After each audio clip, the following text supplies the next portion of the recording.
தமிழகத்தில் திராவிட முன்னேற்றக் கழகத்தினுடைய அரசிலே பெண்களுடைய பாதுகாப்பு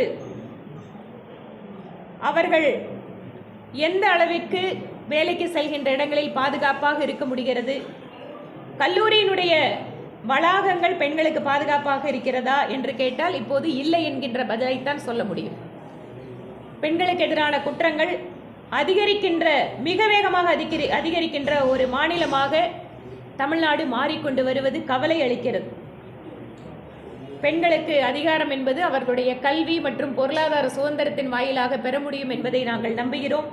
ஆனால் அதற்கேற்ப அவர்களுடைய பணியிட சூழல், கல்வி கற்கின்ற சூழல், பொது இடங்களில் அவர்கள் நடத்தப்படுகின்ற விதம் என்பதெல்லாமே அரசாங்கத்தினுடைய ஒரு மிக முக்கியமான கொள்கை முடிவுகளை செயல்படுத்துகின்ற விதத்திலே சார்ந்திருப்பதனால் திராவிட முன்னேற்றக் கழகத்தினுடைய திராவிட மாடல் அரசு என்பது பெண்களுக்கு துரோகம் செய்கின்ற அரசாகத்தான் தமிழகத்தில் இருந்து கொண்டிருக்கிறது.